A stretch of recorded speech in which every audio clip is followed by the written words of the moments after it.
বন্ধুরা নমস্কার, আমি রান্নাঘরের দীপালি। এই যে দেখুন আজকে কি নিয়ে এসেছি সকাল সকাল আপনাদের কাছে। এই যে ফুলকপি, আলু, মটরশুঁটি। এই যে দেখুন ওইগুলা কেটে ধুয়ে পরিষ্কার করে ভাপ দিয়ে নিয়েছি।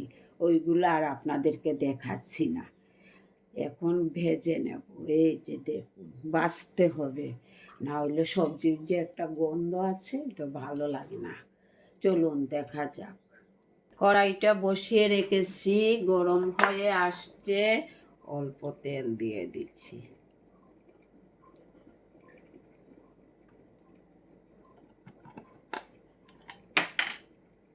তেলটা কিন্তু গরম হয়ে আসছে, একে একে ভেজে নেব ফুলকপিগুলা।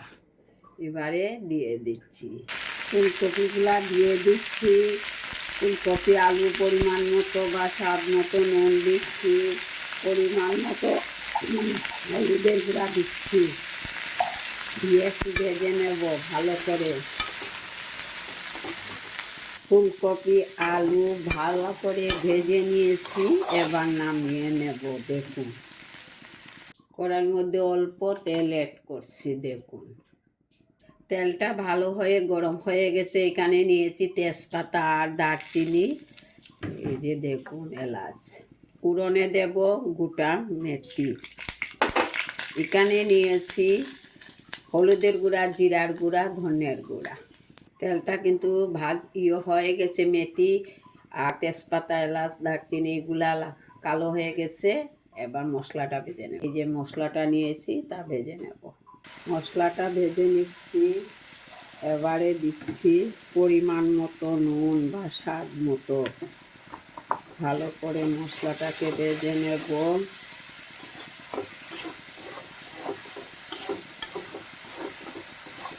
ভালো করে ভেজে নেব। ভাপ দিয়ে রেখেছিলাম না কড়াইশুঁটিগুলো দিয়ে দিচ্ছি। এই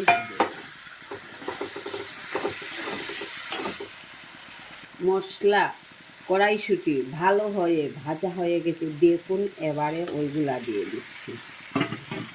এই যে দু এক দানা চিনি দিচ্ছি। যাদের বাড়িতে সুগার রুগী আছে তারা না দিলেও পারবেন, কিন্তু নিরামিষ সবজির মধ্যে যদি একটু চিনি দিন তাহলে কালারও আসে, খুবই ভালো লাগে খেতে। আমার এই ফুলকপি আলু আর কড়াইশুঁটির রেসিপিতে যদি আমার কোনো নতুন ফ্রেন্ড এসে থাকেন তাহলে আমার চ্যানেলটাকে সাবস্ক্রাইব করবেন, ফেসবুকটাকে ফলো করবেন। একদম ভাজা হয়ে গেছে, অল্প অল্প ঝোল দিয়ে দিচ্ছি। ঝোলটা দিয়ে দিয়েছি দেখুন। এবারে ধনে পাতা দিয়ে দিচ্ছি। ধনে পাতার একটা ফ্লেভার আসে, খুব সুন্দর হয়ে আসছে, নামিয়ে নেব।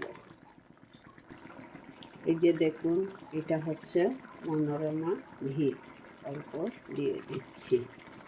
এই যে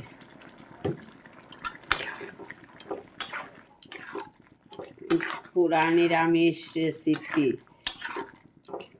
এই যে দেখুন এবার নামিয়ে নেব। হয়ে গেছে আমার রেসিপিটা, ফুলকপি আলু কড়াইশুঁটির রেসিপি। দেখুন একটা বল নিলাম, এবার নামিয়ে নিয়েছি। এই যে ফুলকপি আলু কড়াইশুঁটির তরকারি রেসিপিটা কেমন লাগলো লাইক কমেন্ট করে বলবেন। আপনাদের ভালো লেগে থাকলে এটা পুরি রুটি সবজি দিয়েও খেতে পারবেন সকালের টিফিন সঙ্গে। দেখুন ভালো লাগলে থাকলে অবশ্যই কমেন্টের মাধ্যমে জানাবেন। নমস্কার, ভালো থাকুন, সুস্থ থাকুন। আগামী দিন দেখা হবে আরও একটা নতুন রেসিপি নিয়ে। নমস্কার বন্ধুরা। একটা কথা বলতে তো ভুলেই গেছি, একদিন আমার মতো রান্না করে আপনারা বাড়িতে ট্রাই করে দেখবেন খেতে কেমন হয়, বলবেন ভালো হয়েছে কিনা খারাপ লাগছে এইসব রান্না। নমস্কার।